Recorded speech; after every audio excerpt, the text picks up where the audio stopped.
BookTube, it's Kim at Middle of the Book March, and this is my Bookish week for Saturday, March 4th.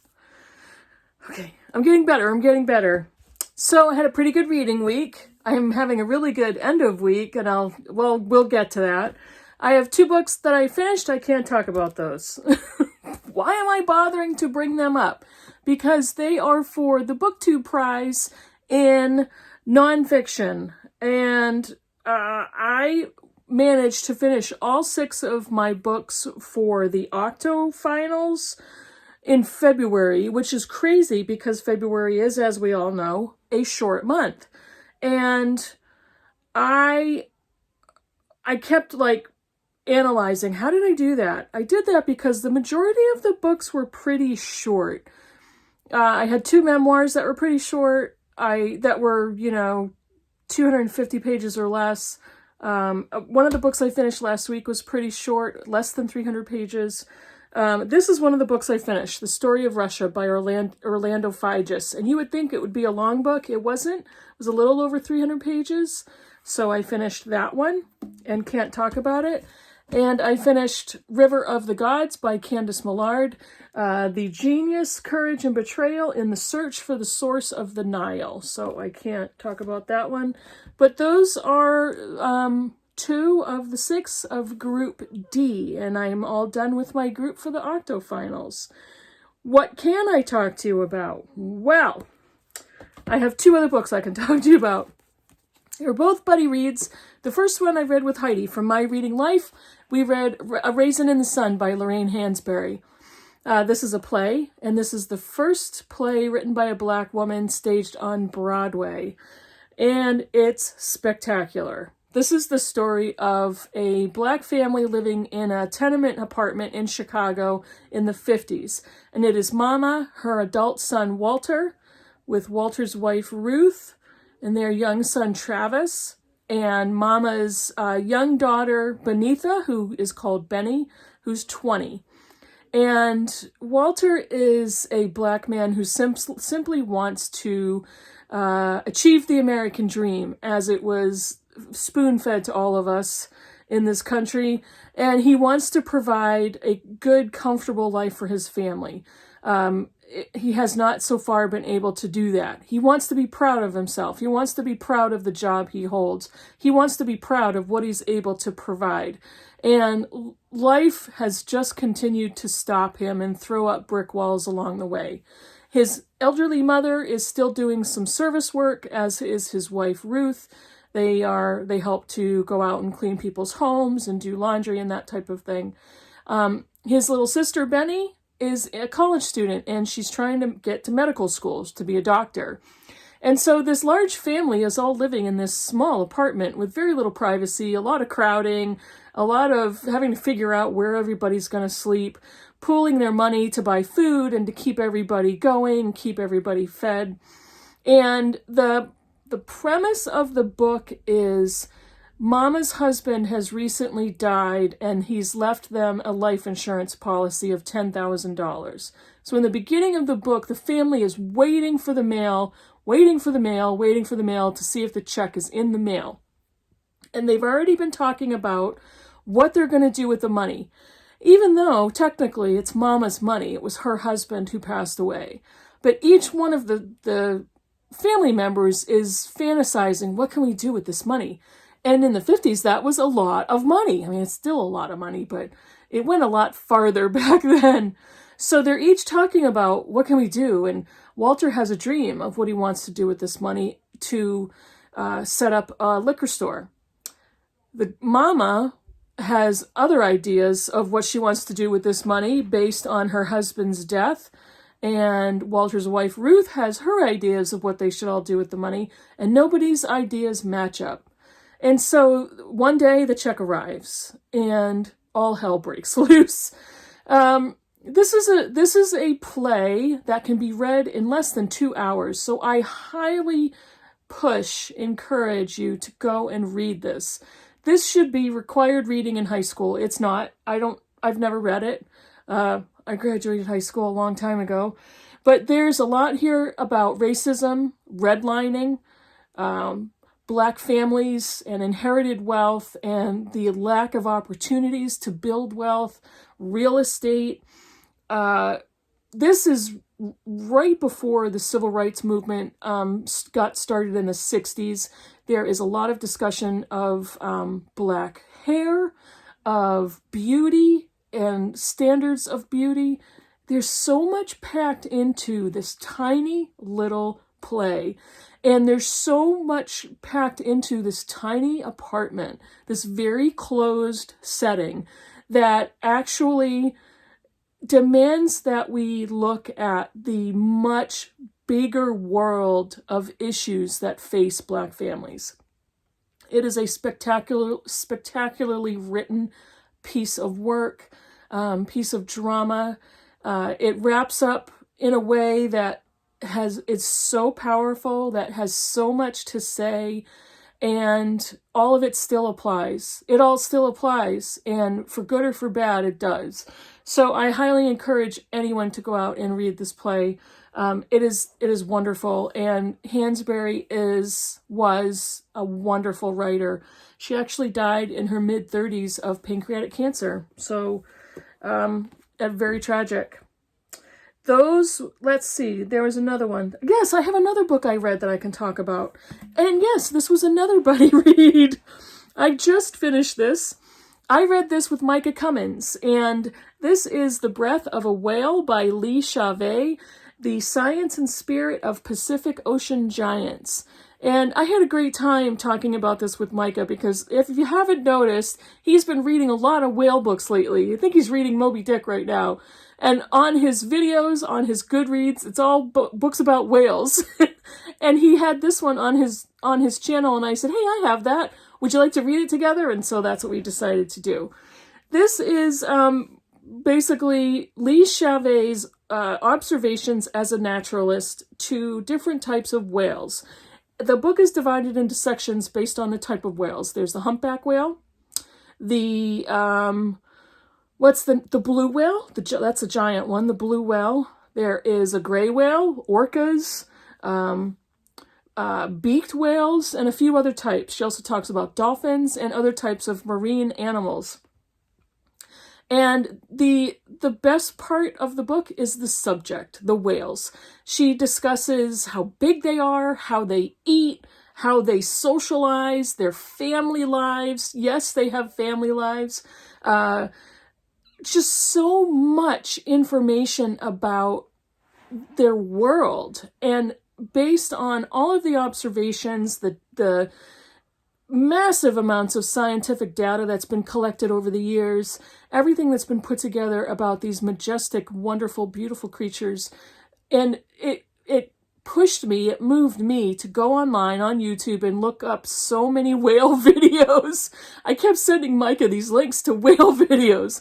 And now the YouTube algorithm keeps sending me suggestions for all kinds of whale videos. I'm looking at blue whales, sperm whales, orcas, dolphins, humpback whales. They're all over my homepage now. It's all blue from underwater footage. But there's so much here that just drives a reader to absolutely fall in love with whales. What did I not like about the book? Everything else. It sounds so awful. Calvé.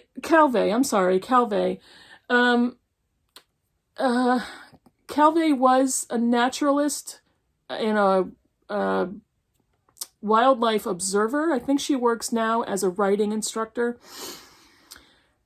There are many points in the book that made me think I don't think she's a real scientist. I don't think wait a minute, what did she just write? She is a very, kind of a derogatory term, but she gets very woo-woo and very spiritually moved over the whales. And she attributes a lot of things to whales and other sea creatures that can't possibly be attributed to them. We just don't know how far a whale's emotional development goes. We simply don't know. We can guess, and we can summarize based on behavior, but you can't anthropomorphize an animal like that, and that's what she does through the entire book. She gets very spiritual about her beliefs towards wildlife and towards whales, And one of the things that bothered me the most, one of the few things, is she writes passages imagining what whale behavior is like. And there was a section where there was a young whale who did not have enough to eat and had to find another place to feed, and was looking for a different type of ocean creature to feed on. And it was like 2 or 3 pages of this. And then she says at the end of that passage, but this didn't actually happen that way. This is simply how I imagined it. I don't care how you imagined it. What I care about is scientific observation, anecdotal scientific observation, research, data. That's what I want to read. I don't want to read how you imagined a whale acted and why. She also takes that even further and attributes spirituality and emotion to whales so that she can relate more deeply to them. It got to the point where she even remarked toward the end of the book that she rarely tells people that she's actually very spiritual because she feels like they'll think she's a lunatic. And, well, yeah, kinda. Kinda. It just did not work. She talks about motherhood in a way where that makes it okay for her to be able to relate to a whale mother. And because, as she says, because I'm a mother and I know how it feels. You can't possibly know how a whale mother feels when her calf has died and she carries it through the ocean for 2 weeks. You can't know what that's like. But she inserts herself in there. She also reveals some very personal information about a near-death experience that she had that had nothing to do with the whale content in the book. And she uses it, I think, as a point where she discovered the joy of life and how even more deeply she loves whales than before. And it was the wrong book for that. It should have been in a different book. It just didn't apply. And it was very, to me, in my opinion, was very voyeuristic. So it just did not fit well in the book. So the best part about this book is the subject. The whales are majestic. They're beautiful creatures. I will continue to watch the videos that are suggested. The BBC has some really good whale wildlife videos, all different types of whales. So I really enjoyed that. And I really enjoyed interacting on that with Micah. He's a great conversationalist, great buddy reader. So that was it. What am I currently reading really quickly? Like a fine wine, I am rereading Middlemarch with my In Real Life book club. I'm almost done with book 1, Miss Brooke. And yes, it arrived. I am reading A Day of Fallen Night by Samantha Shannon. This lovely, beautiful, bumpy hardback, 880 pages. Getting into this. Let's see if I can finish this sucker in a week. And I have 2 books I want to show you. First of all, this one, it took me about 3 weeks to receive this. I ordered it online. This is a used copy of Ash, A Secret History by Mary Gentle. This is a huge fantasy novel. This is 1,112 pages long. And this was published 1999, I think. She's a British author. And I ordered this because I think I looked up mammoth fantasy novels written by women, and this came up. Finally got it in the mail today, and I don't think I'm gonna, if I have time, I'll read it this month, but I don't think I'm gonna be able to do that. There's no way. This book, I found this online as well at a bargain price, and I bought it. The Living Sea of Waking Dreams by Richard Flanagan. Richard Flanagan is a Booker Prize-winning Australian author, and this book came out a couple of years ago. I will get you the publication date. It was published in 2020. So, why did I buy this? Am I going to read this right away? No, I'm not. Why did I buy it? Because I wanted to read it. I am interested in reading it, and I found it at a great price, so I grabbed it. It came in, and I saw the green on the top. I'm like, what's green on that book? And so I took the dust jacket off, and lo and behold, look at the naked hardback. It is so beautiful. It is so beautiful. If you can see how crisp the picture of those feathers is, it is so gorgeous. Believe it or not, green is my least favorite color. But this is beautiful. Can you see that? I don't know if it's going to go blurry or not, but it is just so pretty. And I never would have noticed had it not been neon green at the top of that book. So here's something else I wanted to talk to you about. Why did I buy it if I'm not going to be reading it right away? Well, because I'm interested in reading it. I had the opportunity and I grabbed it at a good price. Why wouldn't I? What am I going to do with it? I'm probably going to put it on my shelf and read it at a different time. Here's what I want to talk about. Physical TBRs. Excuse me. Try not to laugh because I'm laughing at myself. My physical TBR is pretty damn huge. I have so many good BookTube friends who want to control their physical TBR and they only want to read what's on their shelves. I have so much admiration and I commend them to no end for doing that. I also try to read what's on my shelves before I go and buy something new to read. I have plenty to read. So why am I talking to you about physical TBRs? Because I have also seen dozens of other videos of people who are ashamed to have unread books on their shelves, who are embarrassed that they have unread books, that they have a physical TBR. Why are you embarrassed? Why are you ashamed of that? Is it wrong that I'm not embarrassed? Is it wrong that I'm not ashamed? Is there something wrong with me? Don't answer that question. But it kind of makes me a little angry. Why would anybody be ashamed of having unread books on their shelves?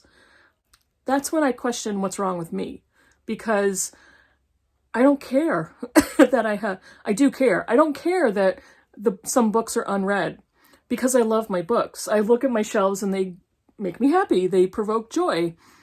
Will I get to all of the books? Maybe not, but I don't care. I just don't care. I don't like to spend money. I don't like to shop. I'm not a shopper by hobby. I don't like to browse or window shop. The only thing I collect are books. The only thing I spend money on that's not necessary are books. Well, once in a while. But I've never been embarrassed by how many books I have. And I won't ever tell you, I won't ever go and count, oh, which ones are unread? I don't know. I actually keep all my books together. There's read and unread in every shelf. It's all chaos over here. So I won't ever tell you I have this many books on my shelves that are unread. Because nobody needs to know, number one, and I'm not embarrassed by it. I love books. And every book I buy, I have the intention of reading. But it doesn't matter when I read it. And it makes me sad and a little bit angry when people are embarrassed to have them, when people are embarrassed to have or ashamed to have unread books. I work, I make money, I do have a privilege that I make enough money to have spending money. If I choose to spend money on books, I do. I love buying books. I love going to look for books. I love library sales. And if I I randomly put my arm back there and I got Flights from Olga Tokarczuk. I bought this at a library sale 4 years ago for $1. Have I read it? No, I haven't read it yet, but I am damn happy that I have it on my shelves because I might read it this year. But I'm not embarrassed that it's still unread. It doesn't matter. I don't understand why so many people are ashamed of that. And I don't understand why it's a bone of contention. Is there somebody telling you it's a bad thing? Is there some standard that you've got yourself under that's communicating it's a bad thing to have unread books? I don't know. Are you embarrassed that you spent the money on them and they're unread? But that shouldn't matter. If you have the money and you've chosen to buy them, that's okay. That's what I do. There's nothing wrong with it. And if it still bothers you to have unread books on your shelves, without having an active plan to go through them. I read all the time, every day. I'm not going to read everything, but it doesn't matter. They make me happy. Umberto Eco, when he died, had over 30,000, not unread, but 30,000 books in his personal library. And I advise any of you to go online and to look up different things that he ever said about books and about unread books. And there is a wealth of quotes out there that will communicate to you exactly how I feel too. So, tell me what you think about physical TBRs. Tell me what you think about any of the books I talked about, anything I showed you, and I thank you for watching, and we'll see you in the next video. Bye, everybody.